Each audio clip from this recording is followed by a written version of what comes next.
Magshe-share ako ng 15 perfumes na pwede mong gamitin ngayong summer.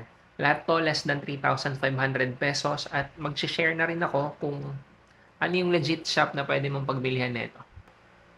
Kamusta mga brad? It's me, Eric. Welcome back sa Pocket Sense PH kung saan gumagawa tayo ng mga honest reviews tungkol sa mga pabango.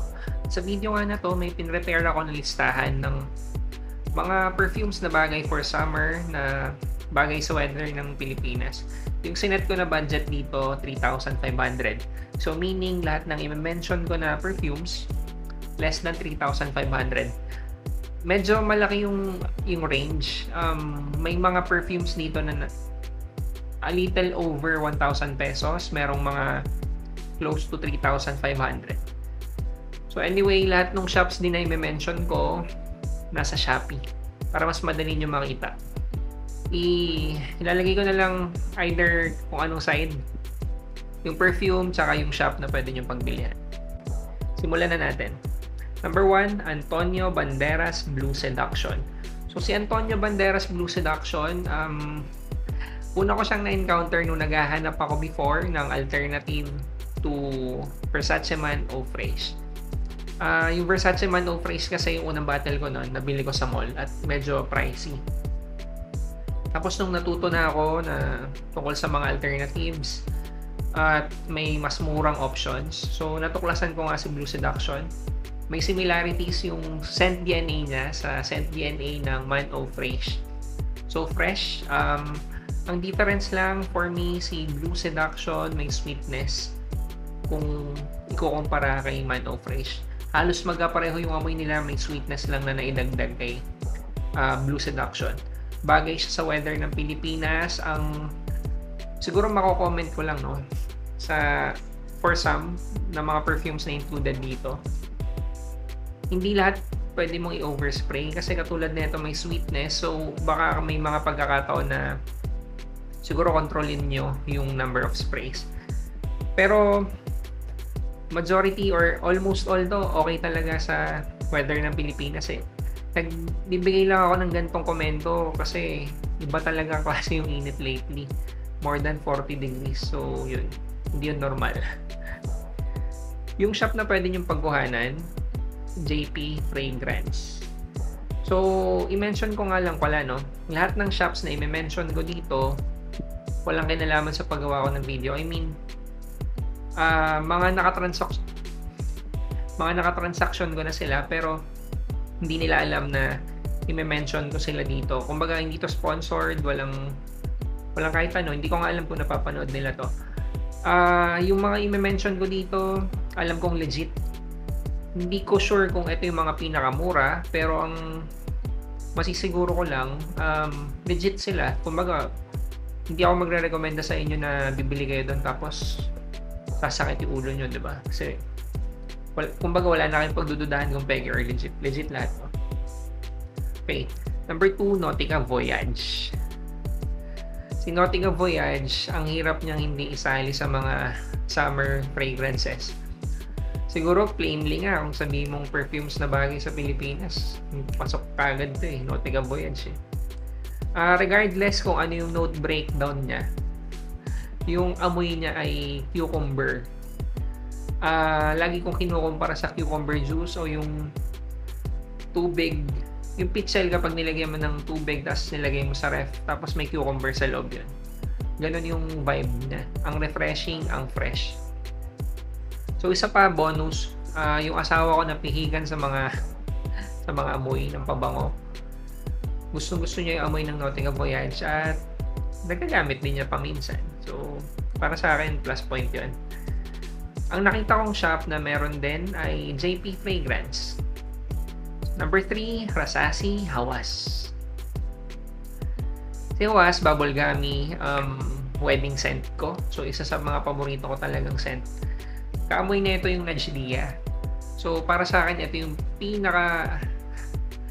best option kung gusto mo yung mga ganong scent DNA. So same scent DNA ng Invictus, tapos may mga debate online kung ano yung nauna, kung ano yung nanggaya, kung Invictus Aqua or Rasasi Hawas. Hindi na ako magdi-deep dive doon, ma-mention ko na yun sa ibang videos, basta magkakaamoy sila. So, isa to sa ano, siguro ingat lang sa number of sprays. Depende kung saan ka pupunta. Kasi medyo malakas na talaga si Hawas eh.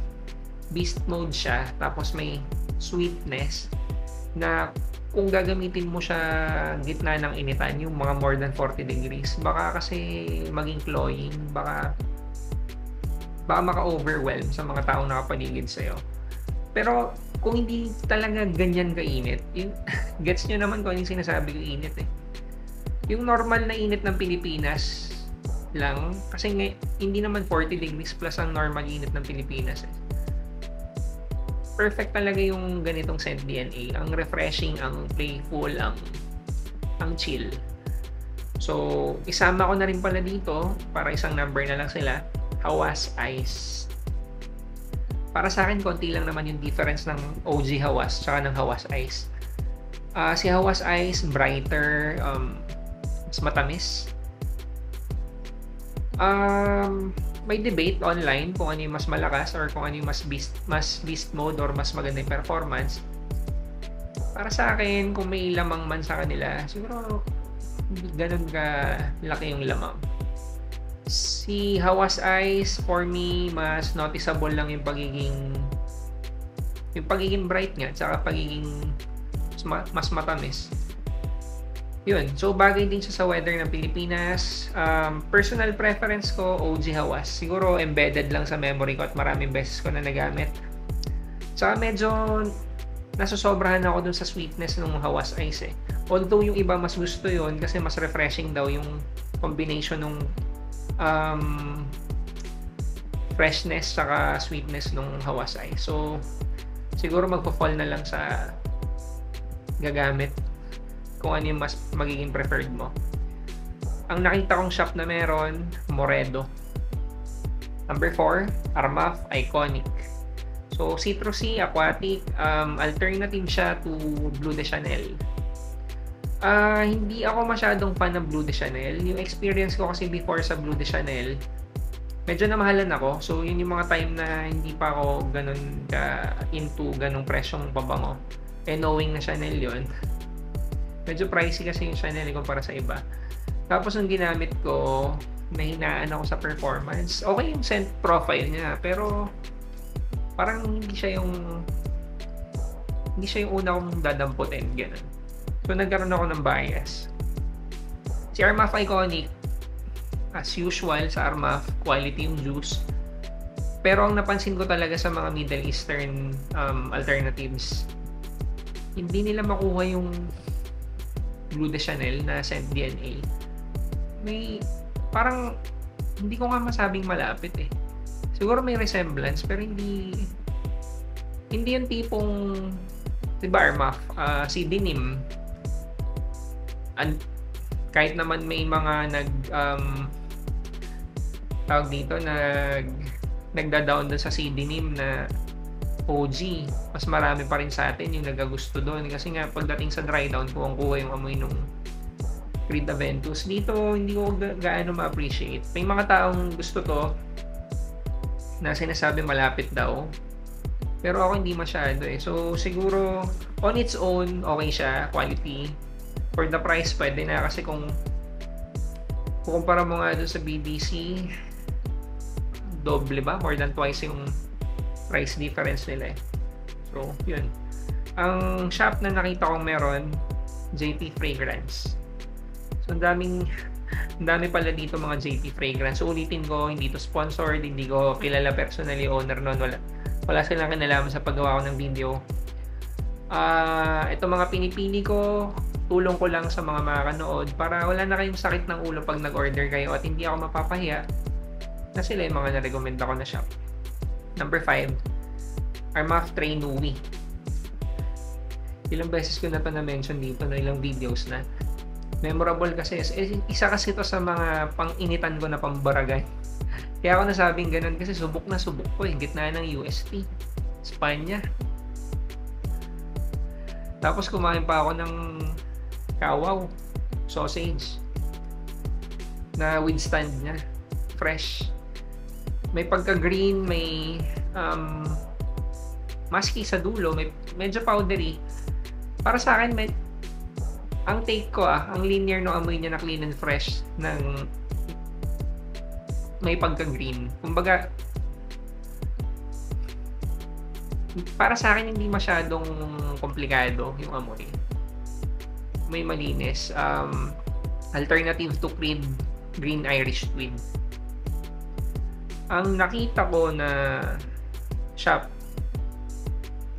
Fofos Trading. Number 7, Davidoff Cool Water. Yung OG to mas gusto ko yun, mas type ko yun yun yung pinakaluma dito, pinaka-classic. Basic na fresh out of the shower. So, amoy malinis. Madaming freshies na mas bago na parang dito nang galing or ito yung inspiration. So, may mga comments yung iba't ibang tao na amoy luma or amoy matanda. Ano ba yung amoy na matanda? Pero siguro kaya lang nila nasasabi yun kasi either tatay or tito or somebody that they know na older sa kanila. Siguro naamoy na nila before na gumamit na ito. Kasi nga, sikat. Dati nang sikat. Hanggang ngayon, ganun pa din. Sobrang classic. At hanggang ngayon, patok pa rin talaga yung amoy niya. Kung gusto mo nung basic lang na amoy fresh, pwede. Ang nakita ko na shop sa Shopee, MJ Chua. So, isang malaking shop din yun. Number 8, Clinic Happy for Men. So, amoy orange. Lagay mo sa loob ng ref, labas mo, balatan mo, amoy mo yung balat. Ganun yung napipick up kong amoy. Amoy orange na may konting sweetness, ang bright. Tapos parang ang refreshing, ang lamig. Kaya sinabi kong ipasok mo sa ref. Problema ko lang dito, yung performance. Ang iksi lang talaga ng performance niya. Expected sa mga freshies, pero sayang kasi gusto ko yung amoy niya. Ang bango eh. Okay na okay sa akin yung orange niya eh. So, sayang. So, yun. Pero pasok talaga siya sa ganitong classification, pang summer, bagay sa weather ng Pilipinas. Yung nakita kong shop na meron, JP Fragrance, sisingit ko na lang din. Meron pa pala kami, sinilip ko yung mga stocks namin. May 2 bote pa yata kami nito na full bottle, brand new inbox. So, kung gusto nyo, message na lang kayo. Tatapatan ko na lang yung presyo ni JP Fragrance. Kung gusto nyo lang. Number 8 na yun, no? So, mag-break muna tayo.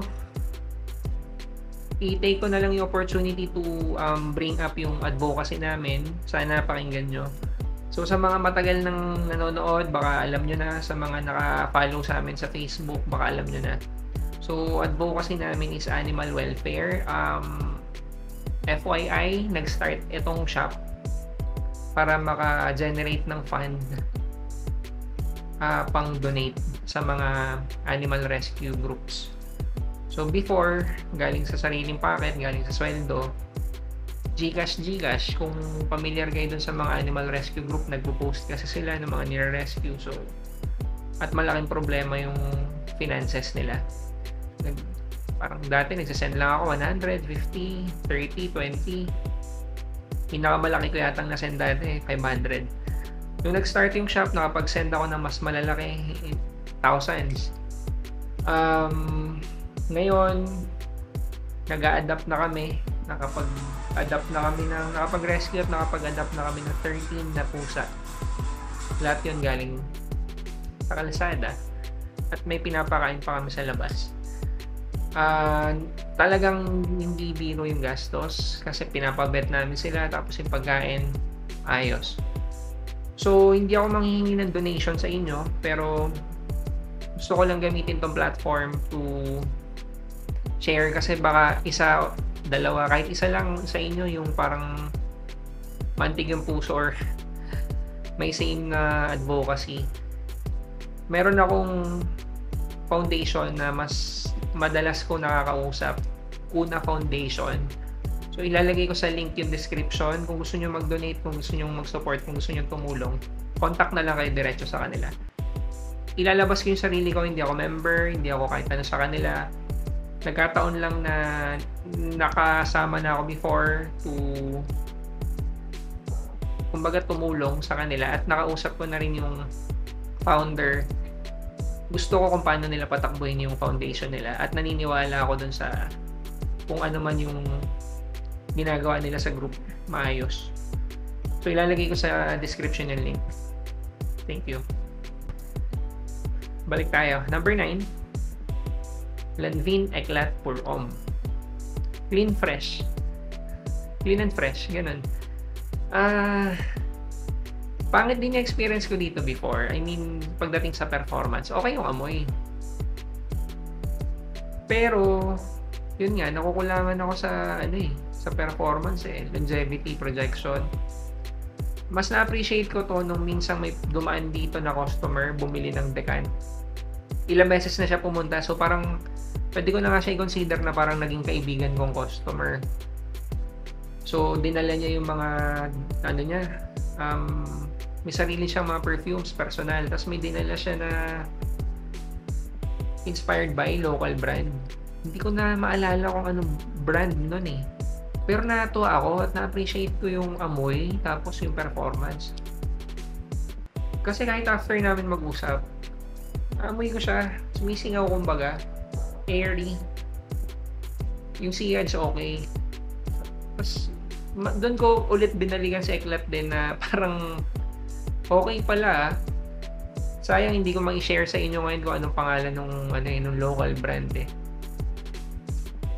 Kasi kung hindi man siya better in terms of performance, baka pareho, mas mura.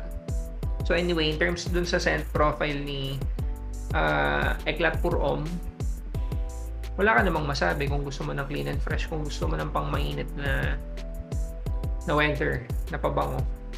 Tsaka yun nga, sumisingaw. Mahalimuyak pala yung better term. So nakita kong shop na meron si JP Fragrance. Number 10, CK1. Unisex, parang basic din na fresh, citrusy. Gusto ko siya ikumpara kay Cool Water. Hindi pareho yung amoy nila. Magkaiba sila ng scent profile. Pero pag gusto mo ng something basic, na gusto mo lang mag-amoy mabango na hindi nagsusumigaw, amoy malinis, fresh, pwede yung CK1. Kaya actually, pwede yung pang lalaki, pang babae. Ganun. Parang amoy malinis lang talaga na may pagka-citrusy. Nung nakita ko ulit na shop, JP Fragrance. Number 11, Versace Man Eau Fraiche. So, dito, isa to sa pwede mong i-overspray kahit sobrang init. Yun yung na-appreciate. Yun yung na-appreciate ko kay Man Eau Fraiche. Pang baragan talaga, pang mainit talaga na panahon. Nakalimutan ko yung price. Less than 3,000 yung nakita kong presyo. Kung di ako nagkakamali, tester bottle, kaya mas mura. Medyo nagulat din ako kasi sa iba, parang lagpas 3,500 eh. Pag online pag sa Shopee, ganyan. So, yun. Kaya naisama ko to. Kasi okay din talaga siya isama. Recommended ko yung Versace Man Eau Fraiche na pang Pilipinas talaga na welder. Regardless kung summer or kung hindi. Kasi bagay talaga siya sa mainit. So, nakita ko na siya JP Fragrance pa rin. Number 12, Lacoste White. So, Lacoste White isa rin sa mga okay naman sa akin yung amoy niya. Hindi ko lang din gusto yung performance. Tapos, yun, kasunod na rin dito sa listahan yung alternative niya na better sa kanya. So anyway, si Lacoste White, fresh na floral na hindi din naman nagsusumigaw, tapos mas ma-appreciate mo siya sa hangin. Mas masarap siya amuyin pag naglilinger. Inviting yung amoy, pero yun nga, performance, projection, longevity, sablay. Nakita ko siya kay Moredo. Kung di ako nagkakamali, yung nakita kong presyo is mura, baka tester bottle din. I-insert ko naman dito yung mga screenshots so makikita nyo rin. Talo na ako, number 13. Ito yung mas gusto ko. Armaf Hunter. Alternative to Lacoste White. At nung naamoy ko to, sabi ko, ito yung legit na better na alternative kaysa sa OG. Kasi maraming YouTuber, lalo sa ibang bansa, o baka sa TikTok madaming ganito, yung sasabihin, ay beast, ano yan? Magbabanggit ng pangalan ng perfume tapos on steroids. Pero Middle Eastern perfume. Hindi ko minamalit yung mga Middle Eastern perfumes, pero aminin na natin, mas marami yung mga OG na better kaysa sa mga Middle Eastern perfumes. At least nga nag-improve. Pero pagdating dito kay Hunter, sabi ko better ito sa sa Lacoste White. In terms of scent profile, kuha niya. Talagang hindi mo sasabing resemblance lang, kuha niya. At least para sa akin pagdating sa performance, better siya. Magkano si Lacoste White? Hindi naman din siya masyadong mataas yung presyo eh. Pero kapag dinumpara mo dito kay Armaf Hunter, galing sa ibang bansa, nakuha ko lang, converted. Nasa 600 pesos. 100 ml. Legit yun. Ang bentahan ngayon, nasa 1.8. Pag Facebook, may nagbebenta nga sa Facebook na 1.8. Dapat 1.6 lang yun sa Facebook. Yung nakita kong shop, kailangan ko ng tulong nyo dito. Paki-double check na lang. Perfumery by Nia. Pero iba ng pangalan eh. So, medyo doubtful nga ako kanina nung nire-review ko kasi baka mamaya mali. Nilagay ko lang na note dito sa phone. Double check nyo kung legit na si Nia yon. Si Perfumery by Nia, matagal ko nang binibilihan. So, kung sila talaga to, legit yun. Kaso nagpalit nga ng pangalan. Magkano ba sa kanila? 1,450. So, mura yon para sa Shopee. Kasi yung iba nga sa Facebook nagbebenta ng 1.8 na ito eh. Facebook pa yun. Kaya ako lang kinukumpara kasi si Shopee, si Lazada, may kaltas yan sa seller, may certain percentage. So yun. Sa Facebook wala naman. Number 14, Emir Cedrat Essence. So gusto ko to, memorable din nung unang araw na pinulwear ko to. Unang 2 araw. Kasi pinost ko dun sa groups eh. Nung time na yun, parang bago-bagong seller pa lang ako. At excited ako lagi mag-share dun sa groups na experience. So, nagustuhan ko yung Cedrat Boise. Kaso nung time na yun, para sa akin, medyo pricey siya. Kasi nung time na yun, ang ino-hoard ko mga Middle Eastern perfumes. So, nung natutunan ko tong Cedrat Essence, sabi ko pwede. Kasi mag-ano lang ba siya? Nasa 1,000 lang siya nun eh. Ngayon, more than 1,000 na. Pero ano pala, 75 ml bottle lang. Yung scent niya, okay talaga. Makukumpara mo talaga dun sa OG. Quality yung juice. Ito is brighter. May additional sweetness kung in comparison with Cedrat Boise. Tsaka hindi niya nakuha yung smoky aspect ni Cedrat Boise. May magandang sillage, may magandang projection, pero hindi comparable sa OG. Pwede na. Pero kung ang habol mo lang is yung scent profile, okay na, pwede na. Performance, hindi naman talaga sa mahina. Pero kung ikukumpara mo kasi sa OG, dun may talaga. May pagkakaiba. So yung shop na nakita ko, HL Fragrance. Number 15. Afnan Supremacy, Not Only Intense. Alternative to Creed Aventus, alternative to Nishane Hasivat. Para sa akin, nasa gitna siya eh. Ang bright, ang citrusy, fresh. So dito, ingat ka lang din sa number of sprays kasi ang lakas niya. Ang lakas niya. Ang worry ko dito kung may mga kasama ka at nag-overspray ka, baka masyado silang matulisan. Yung citrusy na umpisa, baka hindi nila magustuhan. Pero pagkatapos nun, sobrang okay na niya. Smoky. Laging pinagdedebatihan which one is better. Ito versus si Denim limited edition parfum. Ako, personal preference ko, limited edition parfum. Pero for me, this one is fresher, kaya ito yung sinama ko dito sa listahan. Para sa ganitong presyo, walang talo. Less than 3,500 siya for a 100 ml bottle. Sobrang quality kasi Afnan. So yun yung 15 perfumes na bagay for summer under 3,500. Alam ko marami pa akong pwedeng isama sa listahan. Kung may bet kayo na gusto nyong isama, lagay nyo na lang sa comment section. Kasi kapag nagbasa yung mga manonood nito, sigurado ako makakatulong sa kanila. Yun lang, maraming salamat. Malapit na tayo mag 1,300. Thank you.